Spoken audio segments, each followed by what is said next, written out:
So basically, there was a John Wick spin-off called The Ballerina, starring Anna de Armas. And effectively it just flopped, right? I say flopped, it kind of did flop, but kind of didn't. Lionsgate has a unique situation where they can always sell stuff to their secondary and, third revenue streams and make more money because they don't do streaming, right? So they can always make more money elsewhere. And so it's a spin-off in the world of John Wick. To give it its due, and there'll be people in the chat right now as well that have watched this and said it's really good. I saw the trailer to it. I thought it looked really good, actually. I thought it looked pretty reasonable.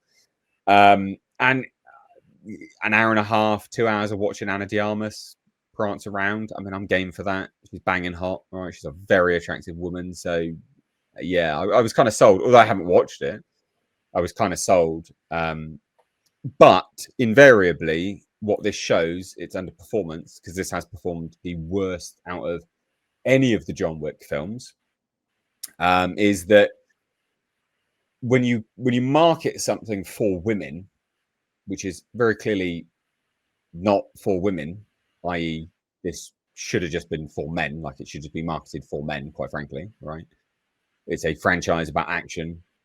You've got a very attractive women don't like watching very attractive women. They get all uppity about it generally. Don't at me in the comments. Women just check out, right? They don't read it. This isn't for women, and so they marketed a movie for women, and then they didn't bother go to watch. They didn't watch it. Men came out in their droves. It was 65% men that watched this opening weekend. So they should have marketed it more towards men. Bring back the tits and ass.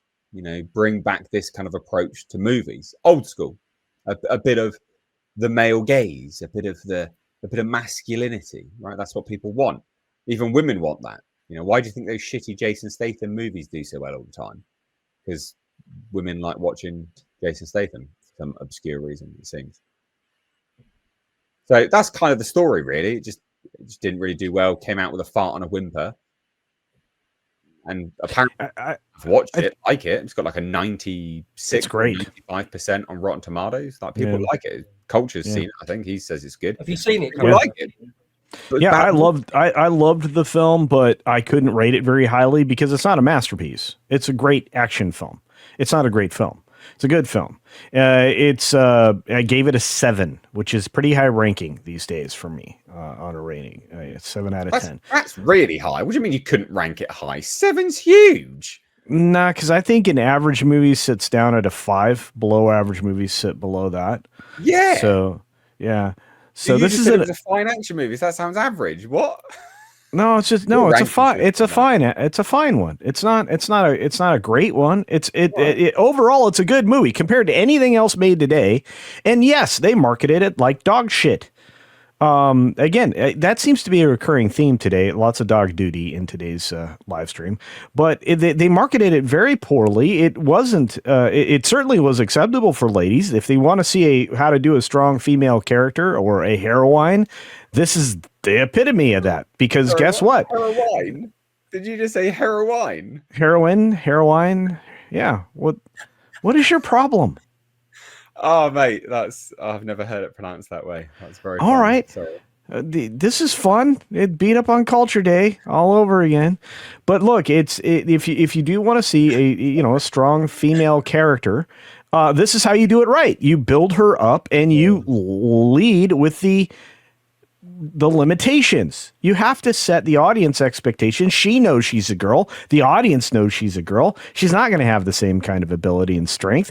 She's always going to lose, which they demonstrate multiple times, including to John Wick himself. You have to be smarter, more effective, killer. And she is. The first and foremost, I'm going to say something that I never thought I would say. Anna de Armas is an action star.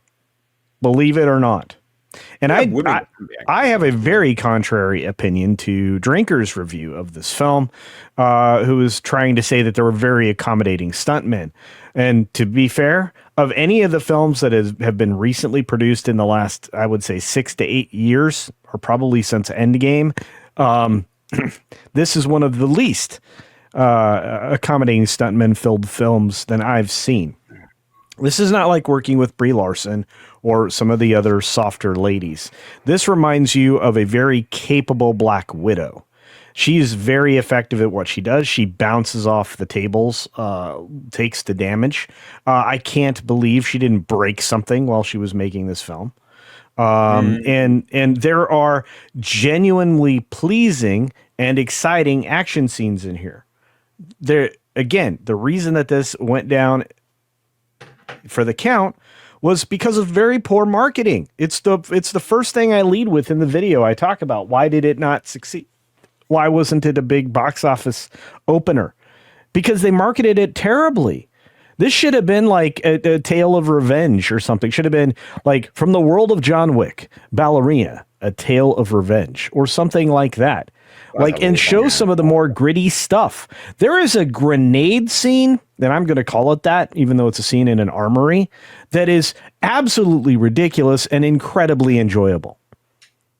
Just phenomenally so. And no, it's complete baloney sausage. She would not have any hearing left after something like that. She'd be bleeding from the ears, most likely from concussion. But yeah, so with John Wick, I mean, he wouldn't be able to take all the bullets that he takes, or exactly, and that's the broader point. You know what you're getting when you go into one of these movies, just like when you know what you're going to get when you walk into a Fast and the Furious film, or you walk into an Alien movie. You know, there's going to be things that you're going to set aside believability for. Right? You're going to be okay. The big ask is that this assassin's world exists in the first place, and once you're past that, it's genius. But this was marketed terribly. Terribly. Phil, you're all being mean. Stop big meanie faces. I'm going to send a colonizer to your house. We need a heroine to come and save you. You guys suck. I'm done. Yeah. I'm gonna go lift weights. I'm going to the gym. You guys suck. Give him a break. I'll give him a break. I'm just highlighting what people are saying in the chat. Yeah, this looks. I'll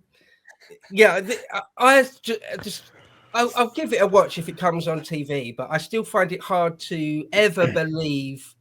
I'll give it I'll save my judgment until I've seen it, to be honest. But anyway, like, she's not massive, like she's not a really big, like she's not a particularly big woman. So whenever they do anything that requires physicality, I find hard to believe, even if this one is done a bit more realistic. But Culture's also right saying that whenever you're going to watch a Fast and the Furious film, you're going to watch a John Wick film. Yeah, you have to suspend your disbelief to some extent, of course. Like even a James Bond film or whatever, everything like that, you've got to suspend your disbelief to some degree. And I've not seen her in anything else that I know of, but she looks hot. The other thing you said about women not liking really attractive women, yeah, that's so true. I mean, you see it in real life, like you're out with your girlfriend and there's like an obviously at a glance more attractive woman and she's just staring at her.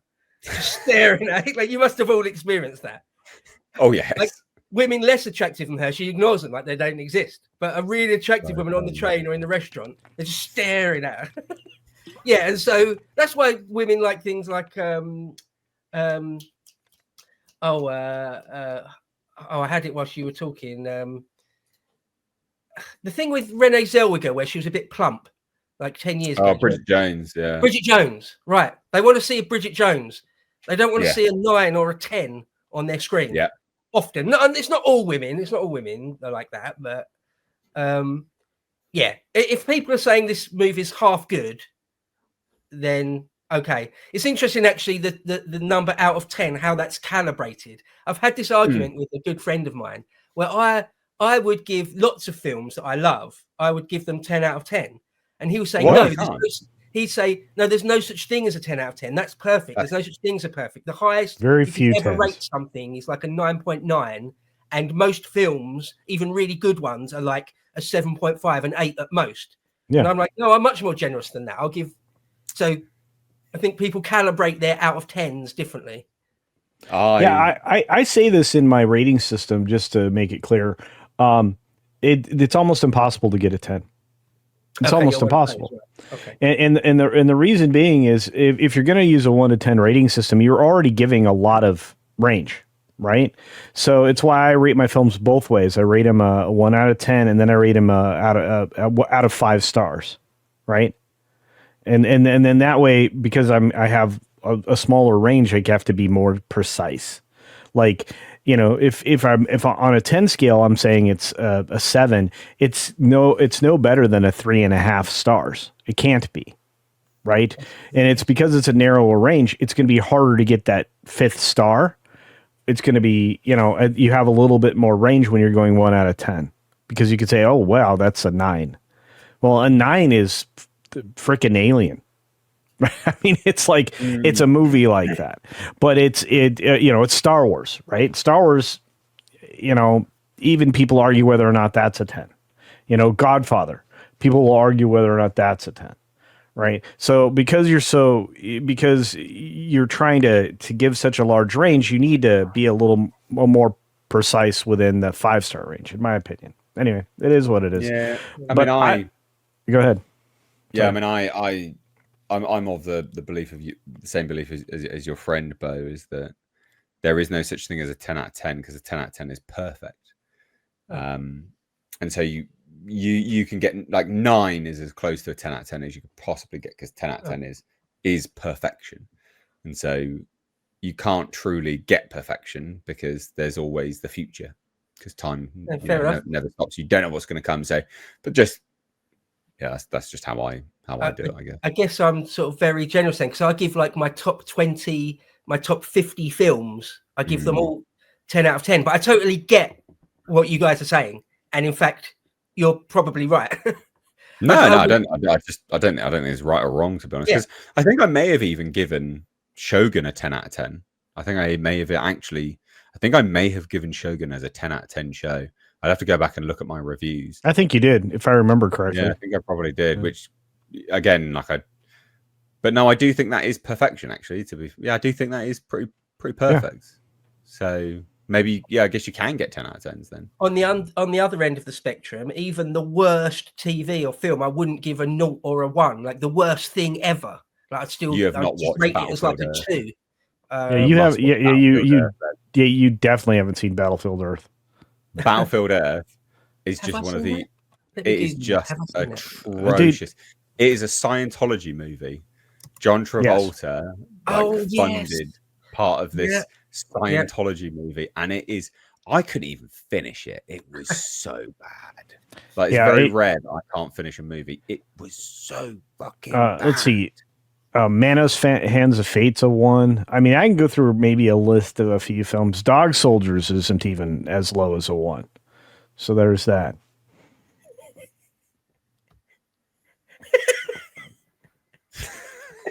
That's always you want a point of contention. But he's going to get flamed in the chat now. So, I mean, you know. No, I don't even need to say anything. If I ever want to actually cause a fight between you two, I just say, so Dog Soldiers is all right, isn't it? Go, guys. And go. People like it in the chat. Now everyone in the chat. Like, yeah, there you go. Oh, dear. So funny. I quite liked it. I remember when one time it came up and I didn't know the backstory with it and you guys. And I said, yeah, it's quite good. I quite like it. I think I said it was a 7 or something. And people are like, what? It's great. Why are you giving it a 7? And Colton's like, no, it's crap. And like, seven's quite fair, to be honest. That's quite fair for that film. Not everyone likes horrors, right? So I think 7's quite fair for people that may not like horrors and stuff. So yeah, pretty decent. We've got a super chat here, actually. Chaos is fun. Cute picture as well. Do you like that? Says, evening, when opening night, I thought it was a decent film. Spoiler, flamethrower fight was creative. That's not really a spoiler. Just thought John Wick gunfight was unnecessary.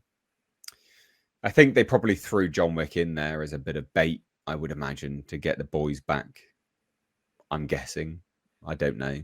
Well, I think when they did the reshoots and they added him in and they gave him 12 to 20 minutes, depending upon how you look at it, in the film, that was actually a good thing, because this film was placed between 3 and 4.